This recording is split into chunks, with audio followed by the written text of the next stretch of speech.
Hello दोस्तों, आज हम एक्सप्लेन करने वाले हैं बोगनविला नाम की मूवी को। रॉयस थॉमस और रितु एक खुशहाल शादीशुदा कपल होते हैं। एक भयानक दुर्घटना के बाद अपनी जिंदगी को बिखरता हुआ पाता है, जिसके कारण रितु को भूलने की बीमारी हो जाती है। 8 साल बाद वे दोनों अपने 2 बच्चे एमा और रेयान के साथ कोट्टायम में एक पहाड़ी जगह पर रहते हैं, जबकि रॉयस अस्पताल जाता है और बच्चों को स्कूल भेज दिया जाता है। रितु की देखभाल उसकी नौकरानी रेमा करती है। रितु को पेंटिंग का शौक है और उसकी पेंटिंग को उचित मूल्य पर आर्ट गैलरी में बेचा जाता है। रॉयस उसकी पेंटिंग्स को इकट्ठा करता है और उन्हें कुट्टिकनम के बाहरी इलाके में अपने रिजॉर्ट में रखता है। वो अपनी सभी पेंटिंग्स में बोगनविला फूल को ही बनाती है, जिससे वह और भी परेशान हो जाती है कि वह एक ही तरह की पेंटिंग क्यों बना पाती है। रितु रॉयस को बताती है कि उसे बाहर से गुर्राने की आवाज सुनाई देती है। रॉयस उसकी सुरक्षा जांच सुनिश्चित करता है और टेक्नीशियन को बुलाकर घर के चारों ओर सीसीटीवी कैमरे लगवाता है। रसोई में टेक्नीशियन को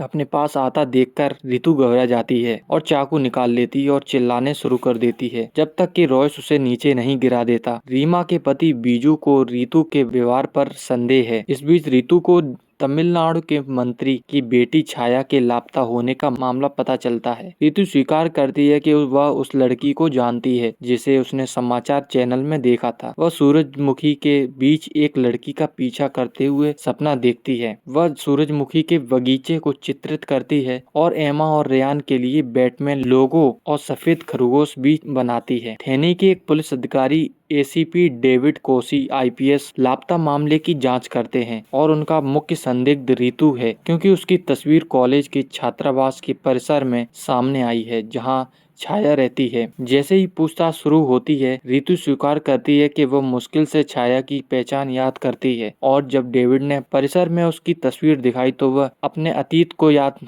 नहीं कर पाती है। बाद में वह कहती है कि उसने रीमा को छाया के बगल में देखा। डेविड को यह जानकर आश्चर्य होता है कि रॉयस के कोई बच्चे नहीं हैं और यह सब रितु का भ्रम था। बीजू रीमा को उसकी सुरक्षा के लिए रितु से दूर रहने का फैसला करता है। रॉयस यह सुनिश्चित करता है कि रितु की तरफ से उन्हें कोई नुकसान न पहुंचे और रीमा को अपने घर वापस बुला लेता है। कुछ देर सोचने के बाद रितु ने पुष्टि की कि छाया के बगल में वह खुद थी, ना कि रीमा। एक रात रॉयस पर एक चोर हमला करता है जो उसके घर में घुस आया था। वह चोर को धक्का देकर भगा देता है और रितु के साथ अस्पताल चला जाता है। यह पता चलता है कि जब रॉयस बेहोश हुआ तो रितु आधी दूर तक गाड़ी चला चुकी थी। इस बीच 2 और लड़कियां लापता हो जाती हैं। डेविड रितु से सच्चाई उगलवाने और लापता मामलों के पीछे के रहस्य को उजागर करने के लिए एक विशेषज्ञ अपराधी शास्त्री मीरा यशोधरा को काम पर रखता है। मीरा ने मित्रतापूर्ण तरीके से रितु से संपर्क किया।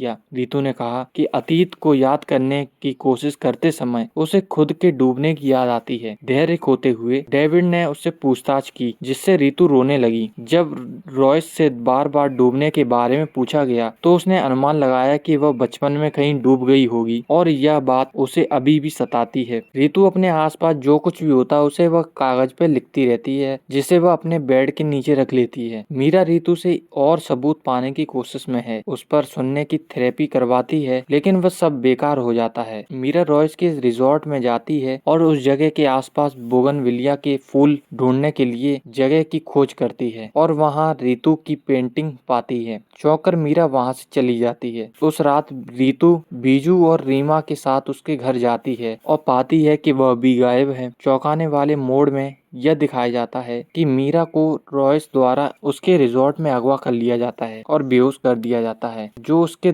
दादा देवासी का पैतृक घर है। सालों पहले जब रॉयस छोटा था, उसने देवासी के बुरे रास्ते का अनुसरण किया, जिसने लड़कियों को जबरन अगवा किया और उन्हें मारने से पहले उनका बलात्कार किया। वर्तमान में वापस रितु रॉयस के पैतृक घर पर बीजू और रीमा के साथ मीरा के लापता होने की सूचना देने पहुंचती है। रॉयस रितु और रीमा को घर के अंदर बंद कर देता है और बीजू को मार देता है। रितु यह सब देखकर दरवाजा तोड़ देती है और रीमा से भागने का आग्रह करती है, लेकिन रॉयस उसे पीटता है। रीमा को उस कमरे में ले जाया जाता है जहाँ मीरा को बेहोश करके रखा जाता है। वह रितु को उस कमरे में ले जाता है जहाँ उसकी बोगेनविलिया पेंटिंग रखी हुई थी और उन्हें जला देता है, जिससे रितु को अपना अतीत याद आ जाता है। चौंकाने वाले खुलासे में रॉयस ने रितु के साथ 3 लड़कियों का अपहरण करने का अपराध किया, जिसके बाद रॉयस ने उसकी याददाश्त को बाधित करने के लिए उसे डुबो दिया। उसने कागज की चिटें चुरा ली थी जिन्हें रितु ने बिस्तर के नीचे रखा था, जिनमें से एक में उसने मीरा के बारे में लिखा था, जिसमें उसने बताया था कि उसके कोई बच्चे नहीं हैं। रितु उस जगह से भागने की कोशिश करती है क्योंकि घर में पालतू जानवरों के रूप में पाले गए कुत्ते उसका पीछा करते हैं। रॉयस देवासी की बंदूक लेकर उसके निशानों का पीछा करता है। रितु गहरे तालाब में गिर जाती है और कुत्तों में से एक पानी में कूद जाता है, जिससे वह डर जाती है। रॉयस कुत्ते को गोली मारता है और रितु को घर ले जाता है और उसे खुद को बेहोश करने वाली दवा का इंजेक्शन लगाने के लिए मजबूर करता है। लेकिन इस पॉइंट पर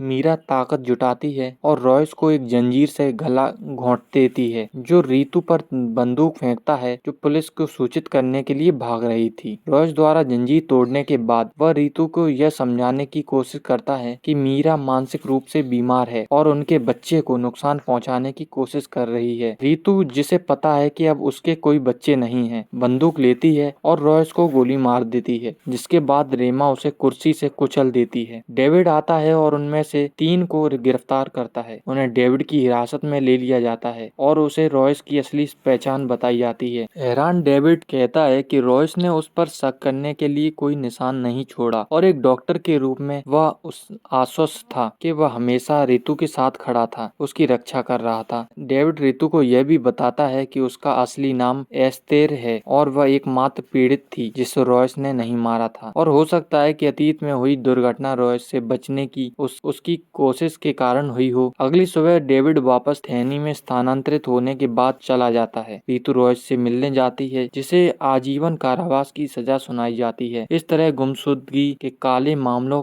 का खुलासा होता है।